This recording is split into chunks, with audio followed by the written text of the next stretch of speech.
The Philadelphia 76ers took Game 1 against the Brooklyn Nets in a dominant team performance. This is a game that saw the 76ers attempt 43 threes and make 21 of them, as well as combining for a team total 32 assists. The Nets struggled on the boards, giving up numerous offensive rebounds, something they struggled all season long with. They are a switch-heavy team and they switched every ball screen, and when Embiid got the ball, they immediately looked to switch and throw double teams at him.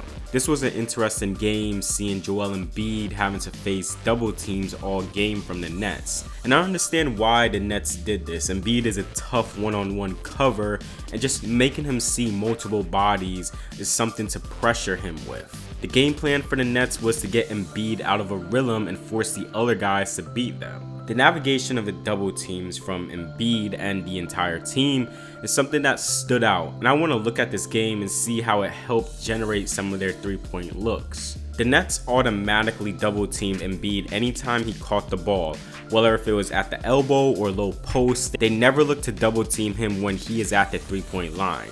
Early offense for the 76ers, they go into their go-to Chicago action, a pin down into a handoff. You see how when Embiid starts backing down Claxton inside the three-point line, that's when Bridges comes over to double. Now, with having Harris and Maxey spaced out on the weak side, you have two capable closeout attackers and shooters. Harden quick pass to Harris on the wing, who attacks the Bridges closeout and gets a nice floater to go. Now, the Nets almost every time on their doubles look to help off of James Harden, and given everyone on the floor, he is the weak link as a catch and shoot three-point shooter and cutter. Harden is a good catch and shoot three-point shooter percentage wise, but the frequency he attempts these are little, so whoever is guarding Harden would be the man to help double Embiid when he gets the ball.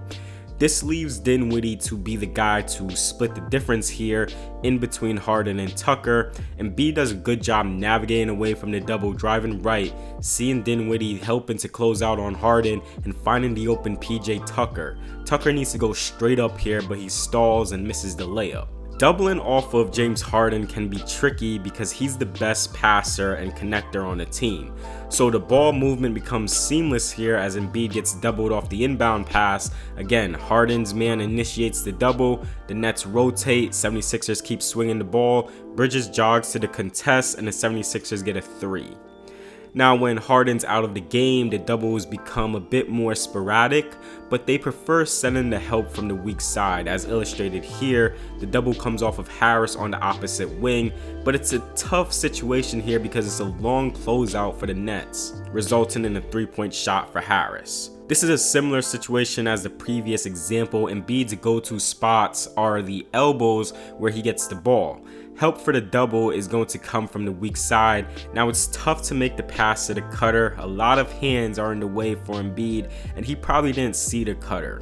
But the ball movement is still crisp from the 76ers. Embiid gets it out to Maxey, pass to McDaniels. Dinwiddie helps from the weak side. Bridges loads up or tries to load up in between the corner man and wing, waiting for Royce to recover to the corner man. McDaniels does a good job locating the open man quickly, and the 76ers get a good three-point look out of this. Huge credit for the big fella Embiid staying patient and reading the floor of these double teams. The cut on the weak side by Milton engages O'Neal and leaves Dinwiddie in between two players.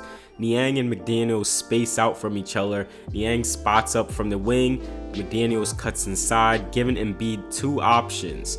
Now, the Nets do contain this. They defend well, but just brutal here by Spencer. Stay on your feet on the closeout. The work is done. Just get a strong contest. He ends up biting on the fake and gives up a sidestep three for Niang. James Harden had 7 threes this game, majority coming off of step back J's. On this possession, Embiid gets doubled. The defensive rotations from the Nets are good here. Spencer slides over to Harden. Cam helps to the corner. Everyone recovers back to their man. But when Harden can just pull out a step back three like this and hit them consistently, that just adds more problems. Now, there were glimpses of success in doubling Embiid, and that mostly came from when Embiid started to get into his moves, and then the double comes. Here he gets the ball in the low post. When Embiid starts attacking Finney-Smith and the double comes, he starts to get flustered. Harden isn't much of a cutter here. Embiid is put in a tough spot and burps up a tough shot. Again, we see here with Embiid attacking O'Neal, the double comes from his blind side and Embiid gets flustered, throwing a bad pass. The Nets auto-doubled Embiid, and that gave Embiid some time to see where the double is coming from and make reads. Putting pressure on him by attacking him as he looks to put the ball down may force Embiid into tough decisions. When Embiid knows that he's going to get doubled, he likes to try and get into his shots quickly. But one thing I want to see more of to make his life a bit easier is getting him these seals in the paint, and it becomes tough here to send a double as Embiid can dribble once and get a quick shot off.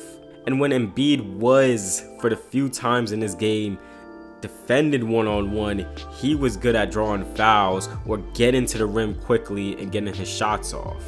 He's a very difficult guy to guard one-on-one, which is why the Nets are opting to put 2 on him. The 76ers were on fire this game from 3, and you kind of have to pick your poison with the 76ers team.